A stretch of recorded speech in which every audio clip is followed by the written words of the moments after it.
Ada kekasih Allah, aulia Allah yang sifat kewaliannya itu tidak diketahui orang. Yang nomor dua, Allah buka kewaliannya itu. Nah, ciri-cirinya bagaimana? Nanti kita bahas bersama. Yang disebut wali kutub ini. Allah ya Karim, sesuai penjelasan dari beliau Syekh Ibnu Athaillah, wali ghaus atau kutub atau sultan mempunyai beberapa gelar ini.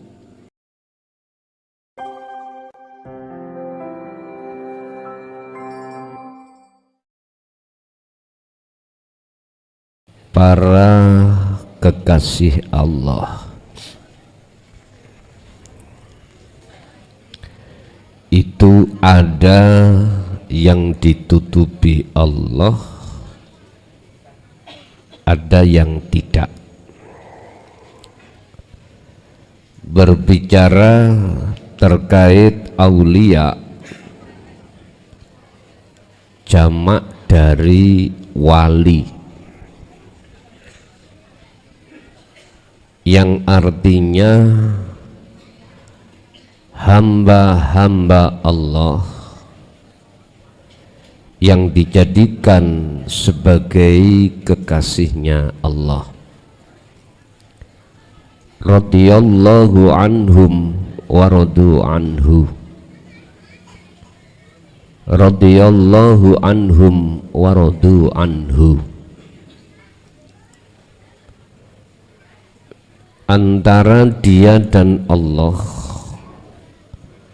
sama-sama mencintai miturut pandangan umum.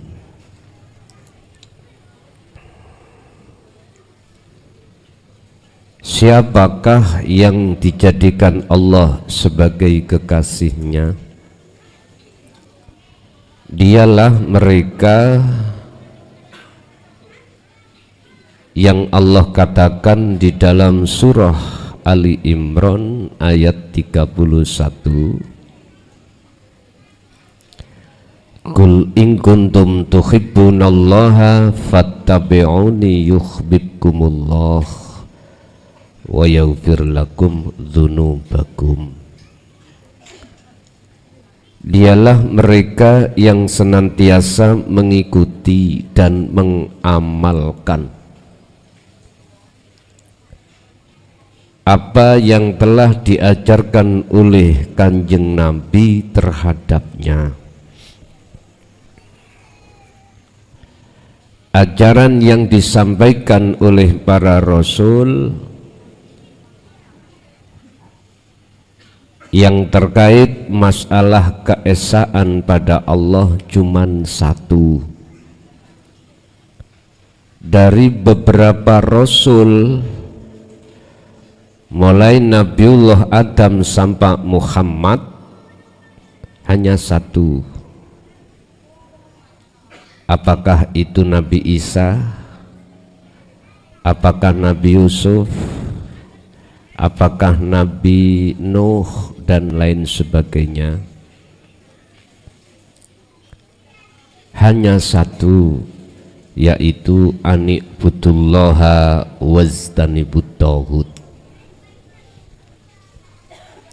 Mengajak untuk mengarahkan hati sambung terhadap urip dengan rasa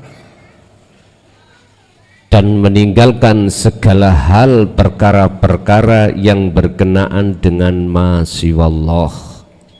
Apa ma siwallah? Perkara-perkara selain hidup. Bapak Ibu, para kekasih Allah itu Allah golongkan, kelompokkan menjadi dua kelompok. Kelompok pertama ada kekasih Allah yang kewaliannya ikut ditutupi oleh Allah. Kelompok yang kedua itu kewaliannya dibuka oleh Allah. Itulah yang disebut sebagai wali kutub.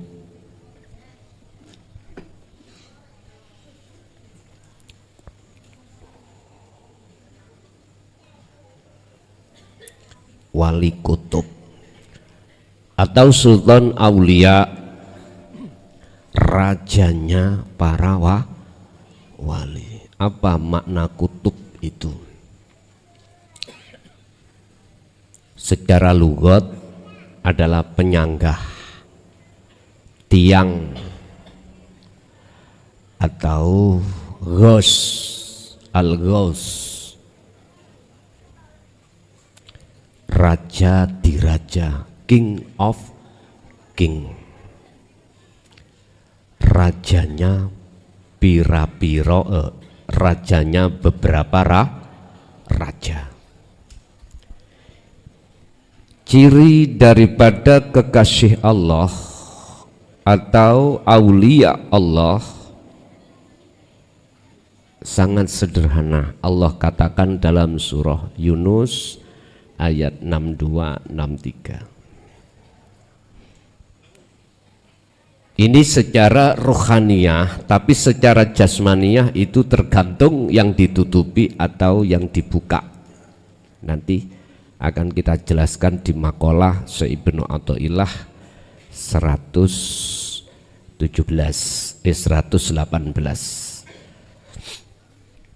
Itu nanti kita bahas pasal atau makalah Syekh Ibnu Athaillah pasal 118 terkait para kekasih Allah. Surat Yunus tadi Allah katakan ala inna auliya Allah. Ingatlah, iling-iling, sesungguhnya para kekasih Allah itu cirinya la khaufun alaihim walahum yahzanun. Itu pertama. Tidak mudah hati terasa takut, gelisah, susah hati lo, bukan jasmani, hati. Khawatir dengan apapun. Satu contoh, misalkan kekasih Allah itu berdagang, dia olehnya dagang, jualan tidak takut rugi. Nggak takut. Dia petani, dia nggak takut rugi dimakan hama, ndak, tikus, ndak. Umpama dia pejabat, dia nggak takut kehilangan jabatannya. Hari demi hari, waktu demi waktu, beliau senantiasa hatinya berzikir, menyambungkan hati terhadap hidup lewat rasa. Dengan cara begitulah maka beliau la khaufun alaihim walahum yahzanun. Dia enggak mudah ada rasa khawatir, gelisah, takut, tidak. Keluar rumah, entah dia itu berdagang atau yang lainnya, istrinya ditinggal di rumah, enggak takut apa? Enggak takut disaut garangan.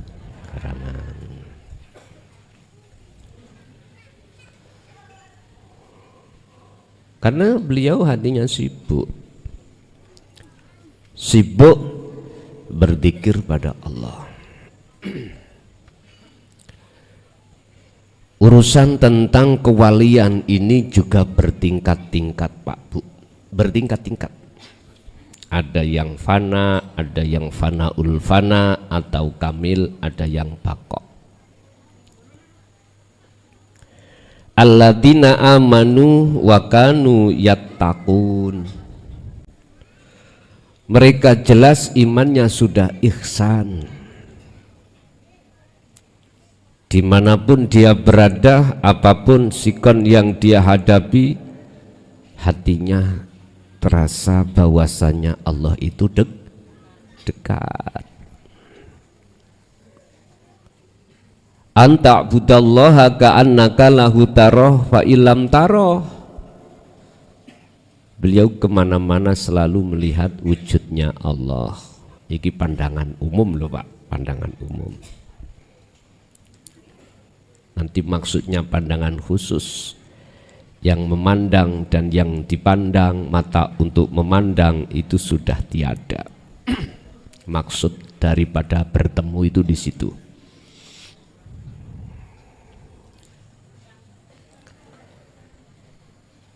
Tidak hanya dia beriman, akan tetapi wakanu yattaqun,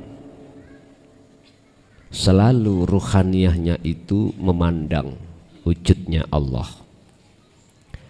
Minimal fa'ilam taroh, apabila dia belum bisa memandang karena makom, maka dia merasa seakan-akan selalu dilihat oleh Allah, karena Allah sudah terasa dekat. Kembali ke tujuan tugas daripada Rasul hanya satu, mengarahkan, mendidik ruhaniyah kita untuk condong ani'budullaha, condong terhadap keesa, wastanibut tauhid, dan lepaskan selain keesa. Pun semuanya Rasul itu di situ. Inilah yang kumaksud illa ana.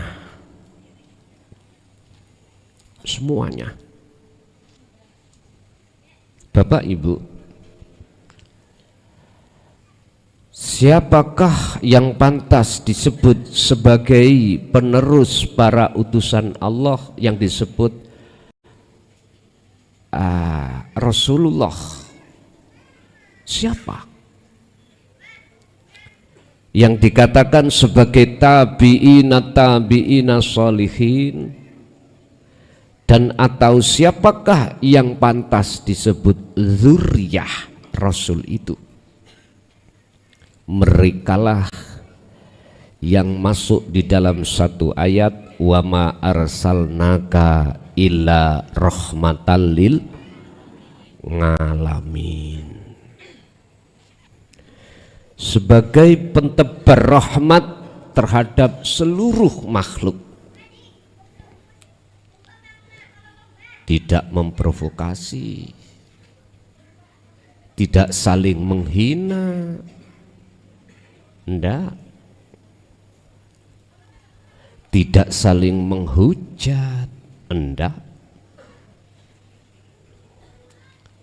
Sebab sifat itu ngelabeti apa yang disifati.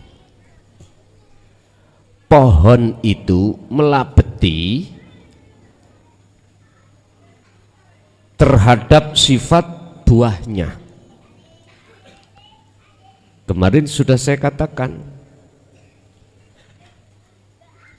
pohon mangga gadung itu mesti sifatnya mensifati terhadap buahnya sesuai, nggak mungkin keluar dari sifatnya. Yang seperti sifat ditimbulkan oleh pohon buah jarot, atau pohon mana lagi, buah mana, beda.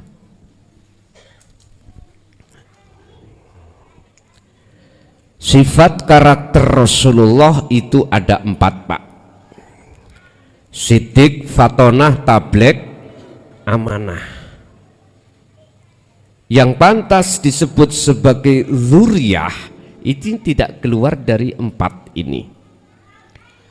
Kalau kita masukkan dalam satu Al-Quran, ayatnya berbicara illa rahmatan lil alamin. Ngalamin ini seluruh makhluk. Umpama di dalam tubuh makhluk manusia. Ini berbagai macam agama. Agama Islam, agama Nasrani, agama Yahudi, agama Majusi, dan mungkin masih banyak lagi yang lainnya. Lah, kedatangan beliau ini tidak hanya menjadi rahmat oleh umat Islam saja, tetapi seluruh makhluk manusia, entah beragama apapun. Ini maksudnya rahmat lil alamin. Atau kita lebarkan alamin ini ya termasuk jin, iblis, malaikat, tumbuh-tumbuhan, hewan, itu beliau. Makanya kalau jenengan ingin tahu dzurriyyah Rasul itu gak usah ngaku-ngaku, karakternya aja, sifatnya sama enggak. Buah gadung itu pasti nanti kalau sudah tua namanya pelok. Pelok itu bahasa Indonesianya apa? Biji ya. Ketika dia tukul tumbuh, pohonnya itu pohon gadung apa pohon mana lagi? Gadung. Buahnya nanti mesti gadung. Kalau pohonnya jarot, jarot itu mangga yang seratnya banyak sekali loh. Kalau dimakan nyelilit, beda Pak. Namanya sama, buah, pohonnya sama, cuma namanya yang beda. Sama-sama pohon, tumbuh-tumbuhan, makhluk, tapi beda. Bapak Ibu,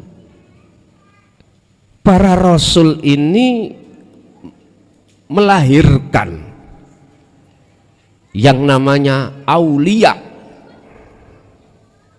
atau bisa kita sebut sebagai tabi'ina sholihin. Rasulullah melahirkan aulia Allah itu baik dari sisi unsur nasab atau dzurriyyah, atau bisa jadi dari sisi sahabat yang terkenal sebagai ulama. Al ulama warasatul anbiya. Ulama yang bagaimana? Bapak Ibu hadirin rahimakumullah. Berbicara tentang aulia, beberapa kekasih Allah ini Allah kelompokkan dua kelompok. Ada kekasih Allah, aulia Allah yang sifat kewaliannya itu tidak diketahui orang. Yang nomor dua, Allah buka kewaliannya itu. Nah, ciri-cirinya bagaimana? Nanti kita bahas bersama. Yang disebut wali kutub ini. Allah ya Karim, sesuai penjelasan dari beliau Syekh Ibnu Athaillah, wali ghaus atau kutub atau sultan mempunyai beberapa gelar ini. Cirinya bagaimana, dan inilah yang sangat bahaya bagi sang pelaku. Bagi sang pelaku, penak yang golongan pertama tadi. Sekarang kita buka golongan pertama. Qala musannifu rahimahullah, subhana man maha suci sapa Allah, sataro man itu bukan orang, tapi maksudnya adalah maha suci hidup, zat.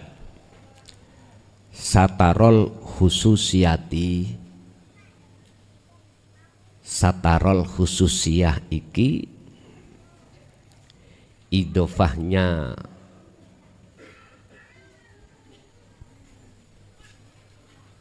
siril wasiyah, siri iki terhadap wasiyah itu disebut idofah bayaniyah. Artinya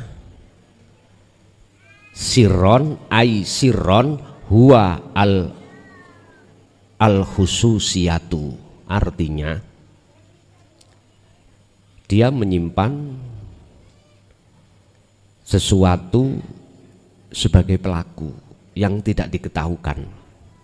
Ibarat gini, ya ini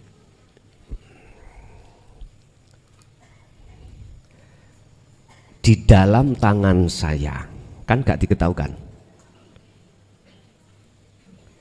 Ini ada sesuatu yang kau butuhkan. Apa ya? Ini maksudnya didelikkan, disembunyikan. Karena jenengan habis makan cobrot kabeh, maka butuh tisu. Saya berkata, di dalam tangan saya ada sesuatu yang kau butuhkan. Inilah yang dimaksud idofah dari sirro pada al khususiyati adalah idofah bayaniyah, tapi dijelasno.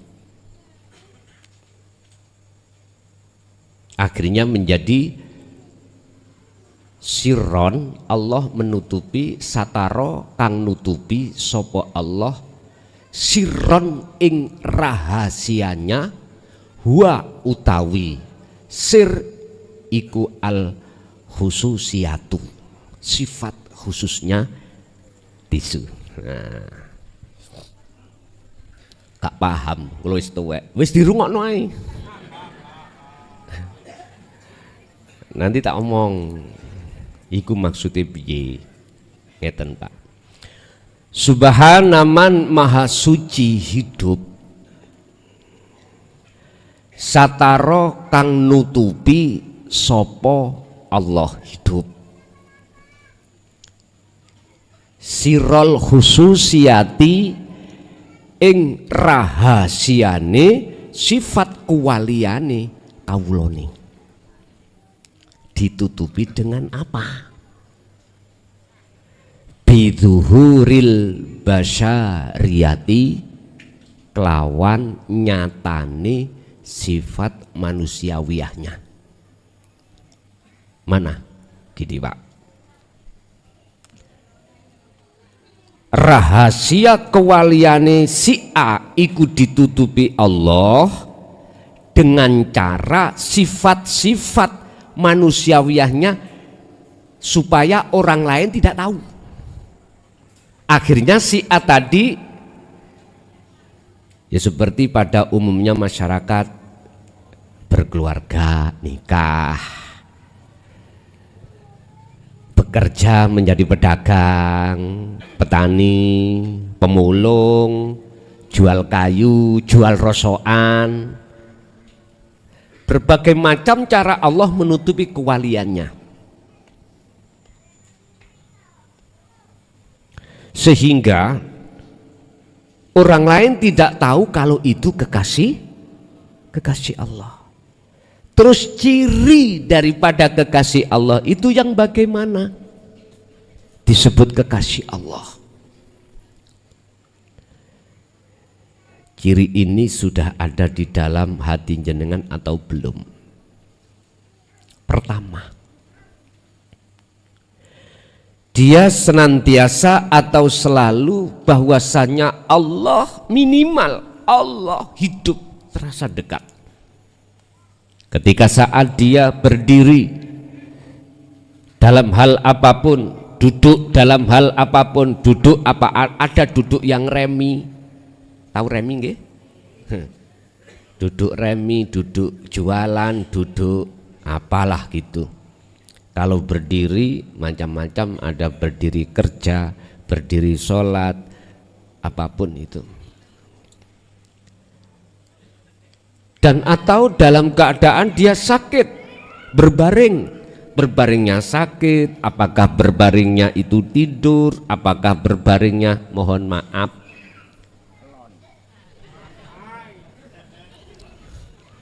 aku gak wani nyawang rona nek ngomong kuwi mau.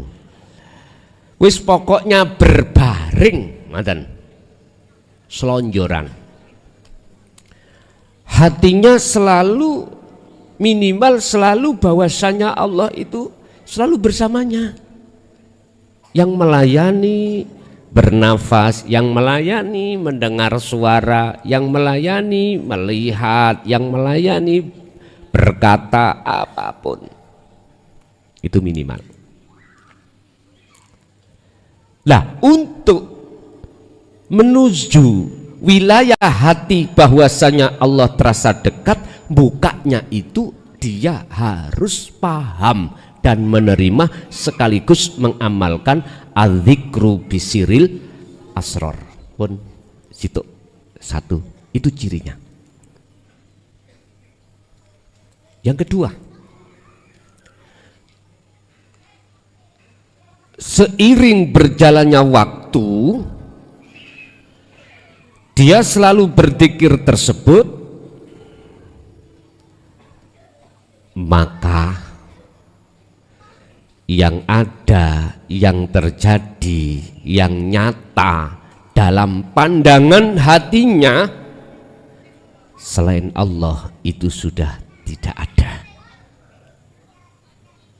Walaupun pandangan mata zahir selain Allah masih ada, tapi dalam pandangan mata batin selain Allah itu sudah tidak menyandang sifat ada.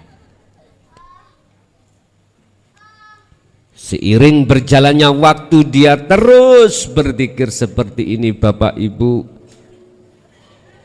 Itulah hati atau ruhaniyah yang disebut ruhaniyah majedub,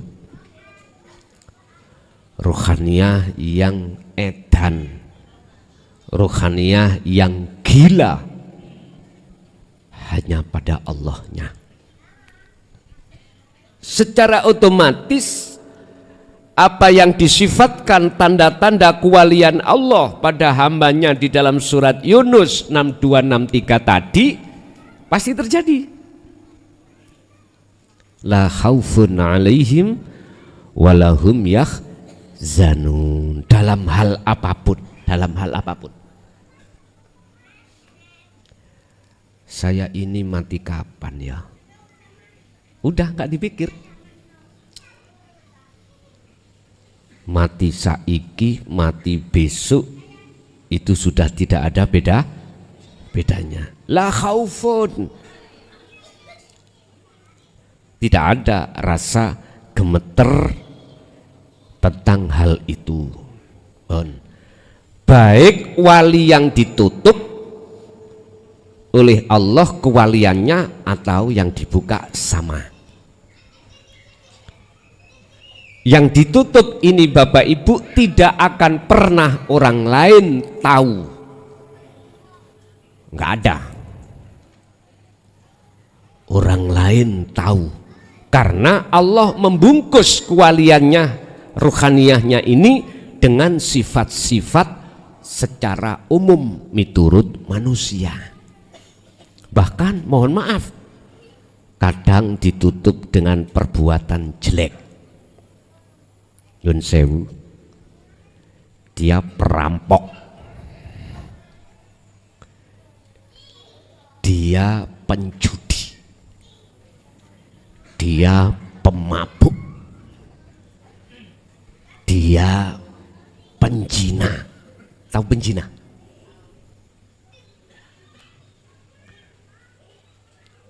Wis nek ngene utek sampean iki pecah, Gitu. Mosok sih wali ku jino. Lah ngoten nggih. Suka-suka Allah. Ada yang seperti ini. Tapi orang lain tidak akan pernah tahu. Lu memang ada. Tapi sejatinya dia tidak berzina. Cuman pandanganmu lah yang mengatakan dia berzina. Wis tambah mumet aku ngaji ambek peyan Gus. Pandang aku zina kok jare gak zina. Dalam pandangan sampean mungkin dia tidak sholat, tapi dia sholat. Wis apa? Nek sampean terima makalah ini ning utekmu, tak jamin pedot utekmu. Gak nutut. Lah terus bagaimana? Terimalah dengan hikmah dalam hatimu. Oh iya, Gusti Allah mosok si zino, mosok si Gusti Allah mangan, mosok si Gusti Allah iku mang nikah, mosok si Gusti macem-macem. Wis mumet maneh tambahan. Pun Pak, sampai nek sik mumet gak usah dipikir nemen-nemen, ya. Wis rungokno ae kuping sampean. Kopoken ya babah wis ngoten mawon.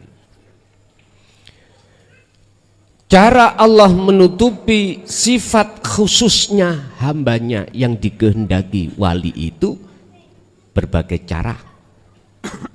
Cuman dalam makalah Syekh Ibnu Athaillah ini tidak membahas akan ditutupi oleh perbuatan yang jelek. Ndak. Tapi dalam makalah ini diterangkan ditutupi oleh sifat-sifat seperti sifat manusiawiyah pada umumnya. Ya kerja, nikah ya nikah, apapun, bersosialisasi di tengah masyarakat. Terus bagaimana cara untuk mengetahui itu? Kalau dia kekasih gampang. Engko tak tutui bocorane. Tapi ojo dituduhno wong liya lho ya. Gak apa-apa tak tuduhno tapi ojo dituduhno wong liya. Satu. Dengan adanya Allah menutupi kekasihnya dengan sifat-sifat sesuai dengan sifat manusia pada umumnya, maka tolong sekali lagi jangan pernah wahai murid anakku yang sudah hatinya itu condong terhadap dinut tauhid punya suudon terhadap orang lain. Motivasinya di situ. Sebab kita tidak tahu kalau itu kekasih Allah. Bon, satu. Yang nomor dua yang disebut sebagai wali kutub. Sama. Ciri-cirinya yang sesuai dengan yang ditutupi. Cuman di situ Allah katakan wadzoharo lan ngetingalake sapa Allah bi adzamatir rububiyati kelawan sifat agungi kepengeranan. Iki yang beliau tidak bisa memilih. Sebetulnya beliau ini maunya itu golongan pertama, tapi gak bisa memilih karena gelar Al-Ghaus kutub itu hanya Allah yang memberikan, bukan dari manusia. Sama dengan aulia itu. Apa sifat keagungan Allah, rahasia yang di dalam hatinya tadi yang Allah tutupi tadi loh. sataro huwa al khususiyatu. Sifat rahasia-rahasia Allah di dalam ruhaniyah dia itu Allah buka. Allah buka. Bentuk Allah buka berupa apa? Rasulullah mendidik umatnya dengan dinul haq. Ini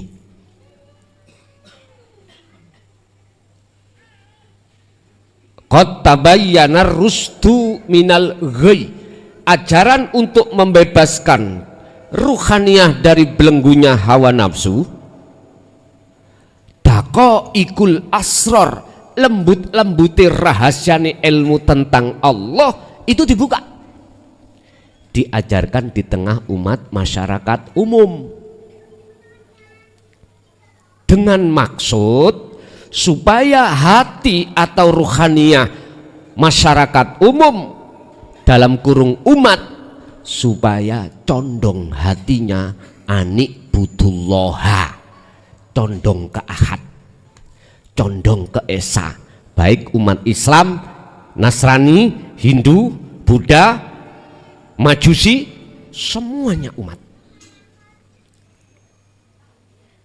Ini ciri daripada wali kutub, dan dia Allah bekali dengan hujah, dalil-dalil yang tidak bisa dibantah, nggak bisa dibantah atas kebenarannya, nggak bisa dibantah. Bantahan dengan dalil apapun nggak bisa. Contoh ya. Tatkala Anda mendekat api, terasa panas enggak? Panas. Karena sifatnya api adalah apa? Panas. Akhirnya sifatnya api iku mau dibahas, diomong ning umat, cak, api iku panas. Sebab aku sudah mendekat dan merasakan kalau api itu panas. Sifat daripada api ini Pak dijelaskan di tengah-tengah masyarakat supaya masyarakat itu beriman bahwasanya api terasa panas. Dia sebelum mengatakan api itu panas terhadap orang lain, dia sudah bersatu atau menyentuh api, baru bicara. Sebelum dia berbicara tentang daqaiqul asror, lembut-lembuti ilmu kepengeranan, dia mendekat dulu dan bersentuhan, akhirnya terasa. Lah inilah yang beliau wali kutub itu pasti akan menjelaskan di tengah masyarakat. Itulah baginda Rasul dalam masanya. Ini satu masa hanya satu orang. Wali kutub itu mengikuti zaman, masa. Dan wali kutub itu sebagai penyanggah semua aulia Allah yang ditutupi Allah tadi, penyanggah. Sehingga beliau itu mengapa dikatakan sebagai penyanggah? Karena dia, mohon maaf,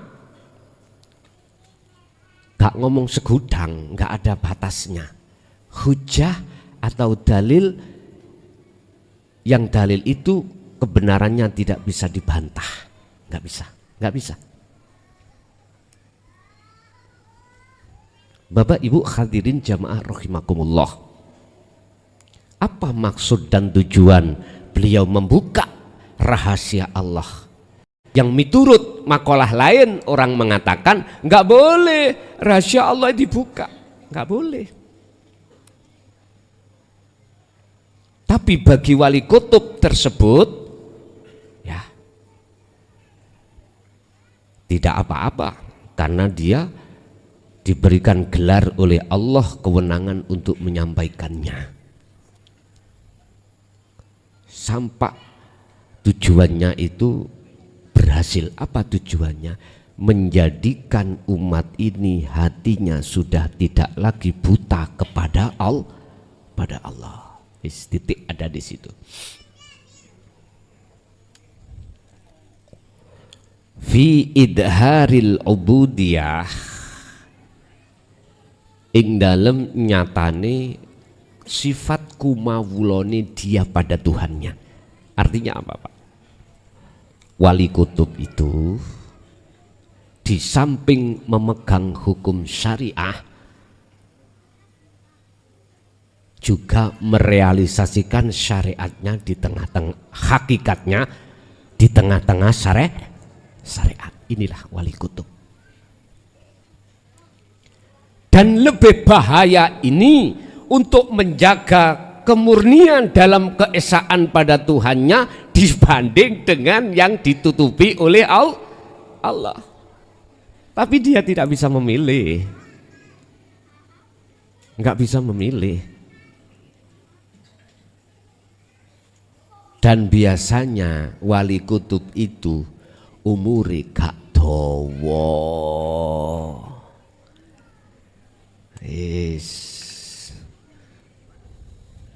Ngerti gak dawa? Gak panjang. Kanjeng Nabi berapa?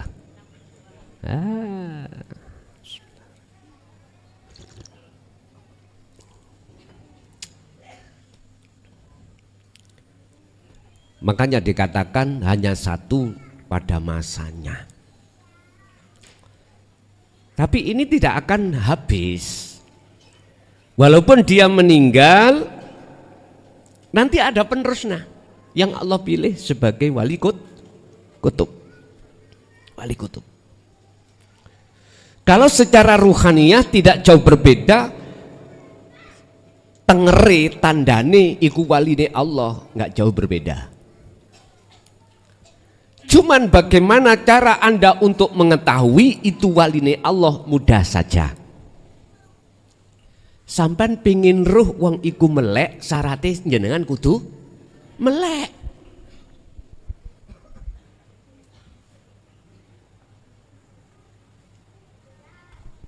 Bagaimana mungkin kau akan tahu si A itu berbaju kuning, lah matamu iku mang merem? Loh, bahasa Indonesia, Pak. Bu. Bahasa Indonesia. Jadi saya memang banyak kritikan, masukan, kritikan membangun ini. Saya anggap kritikan membangun. Terkait bahasa, saya diharapkan untuk 100% bahasa Indonesia. Saya ya tidak berjanji, cuman saya upayakan 100%. Berhubung saya asli wong Jawa, mesti bahasa Jawa akan muncul. Cuman situ durung muncul Koreane.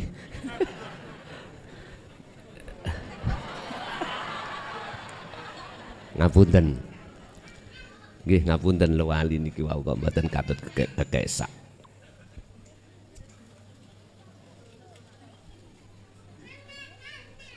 Bapak Ibu hadirin jamaah rahimakumullah.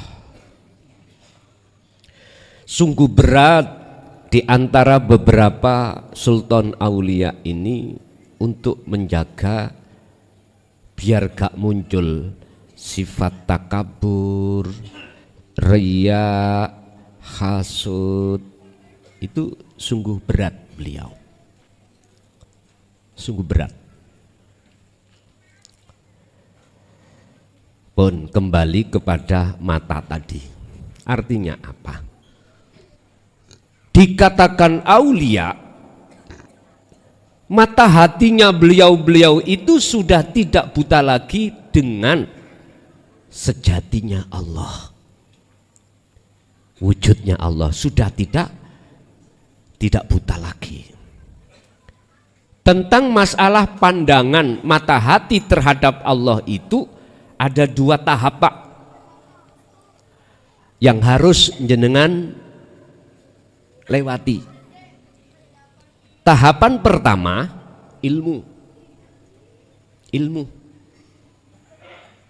Jenengan harus paham tentang ilmu tauhid ini yang disebut hidup di dalam cahaya makrifat, yang cahaya makrifat di dalamnya itu ada rasa, di dalam rasa itu ada yang namanya ruh.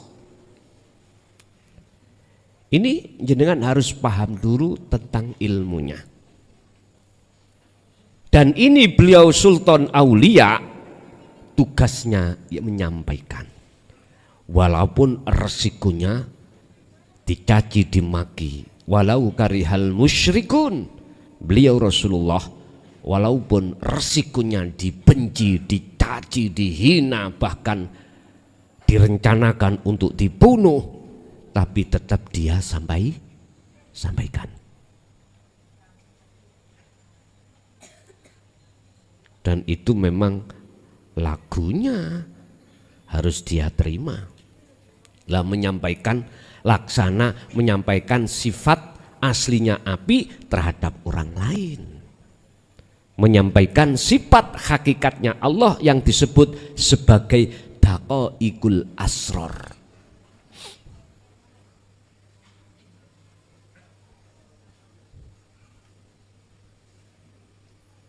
Lembut-lembute rahasiani Allah dibuka kali beliau.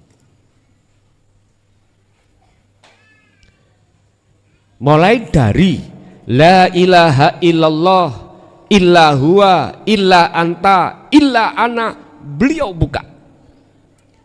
Sehingga bagi umat yang masuk dalam kategori kaum khawarij, ahli kitab, terperangah, tahu terperangah, delomong, terkejut, tapi dia nggak bisa bantah. Dengan dasar apapun dia nggak bisa menyalahkan, akhirnya dia salahkan lewat dasar makolahnya sendiri. Contoh. Janganlah kau masuk di dalam pelajaran hukum hakikat manakala syariatmu gak teteh. Pandangan mereka yang disebut syariah adalah ilmu-ilmu tentang jasmani, lah gitu toh. Salah besar.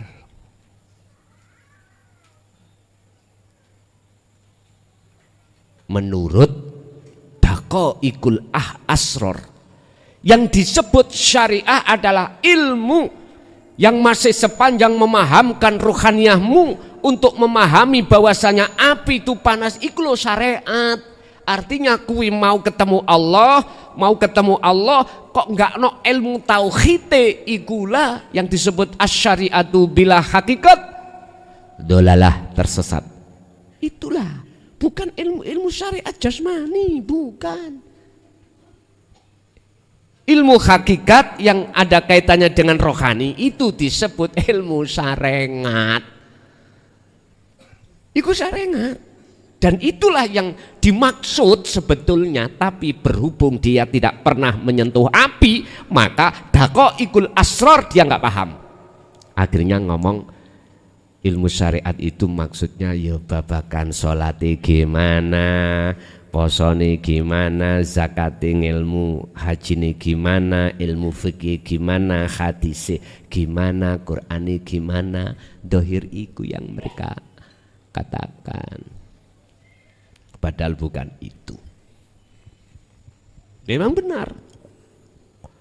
Awal berangkat Anda khalwat yang benar untuk menuju keesaan Allah, awal jenengan harus dibukakan makrifat ilmu.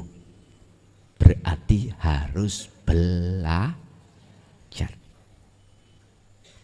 Makanya Ponpes Miftahul Ulum Jaya Baru setiap tahun diperintahkan Allah untuk membuka mulai dasar tauhid itu untuk panjenengan sebagai pemula atau sebagai apa itu? Ya pemula. yang orang-orang Islamnya belum sempurna.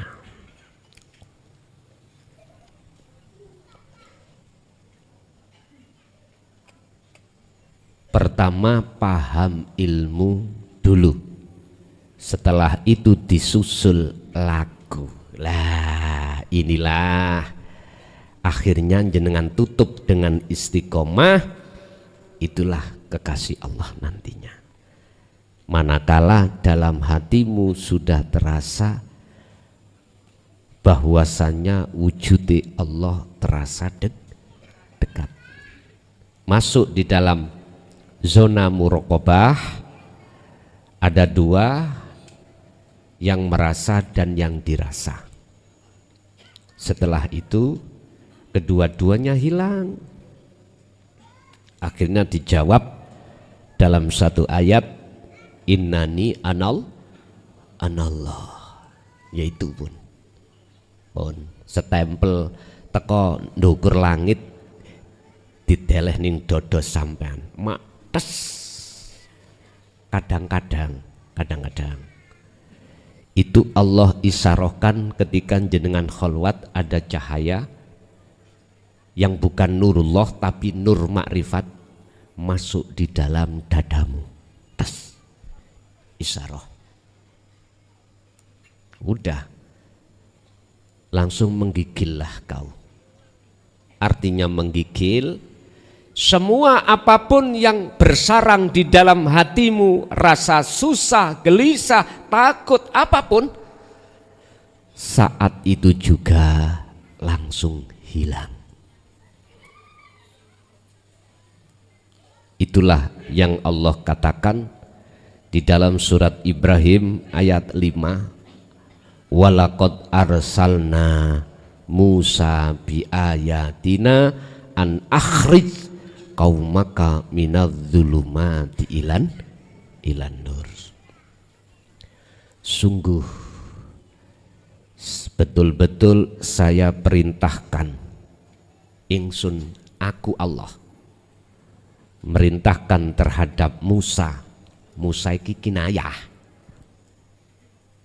Apa maksudnya? Cahaya makrifat. Cahaya makrifat.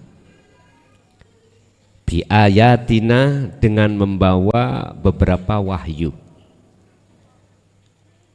dalil-dalil yang tidak bisa dibantah.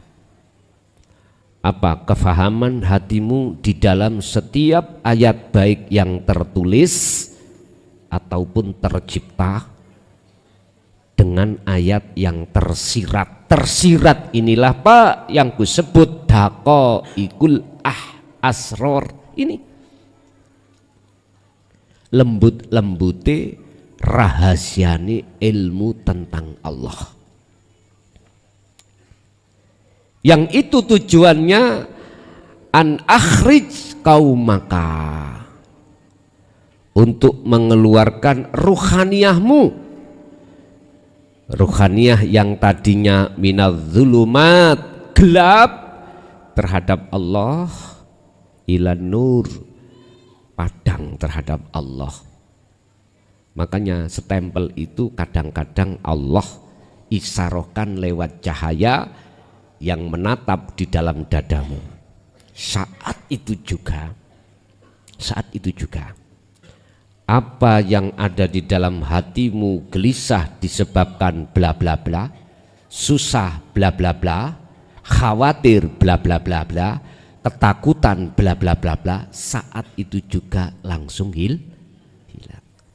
Tapi jikalau enggak, itu namanya nurullah, berarti dodomu ditabrak rondo kempling, mau nyer sampean tapan iku nurullah itu. Kalau yang menabrak itu adalah nur makrifat, maka segala kegelapan hatimu akan hilang. Tapi podo-podo cahayane nure iku kok rasa yang kumaksud tadi gak hilang. Mohon maaf, itu bukan nur makrifat tapi nurullah, tergantung nurullah berupa apa. Kadang berupa rondo kempling. Yes. Mohon maaf. Kalau betul-betul itu nur makrifat, maka walaupun nanti suatu saat jenengan ditabrak nurullah, wis wujute nurullah apa wae, tidak akan menjadikan hati jenengan gelap. Boleh secara fisik merengut, tahu merengut ya? Bahasa Indonesia merengut itu apa? Cemberut, tapi hatimu tertawa. Tertawa. Boleh lesan marah-marah jasadmu, tapi rohaniyahmu itu guyu, senyum-senyum.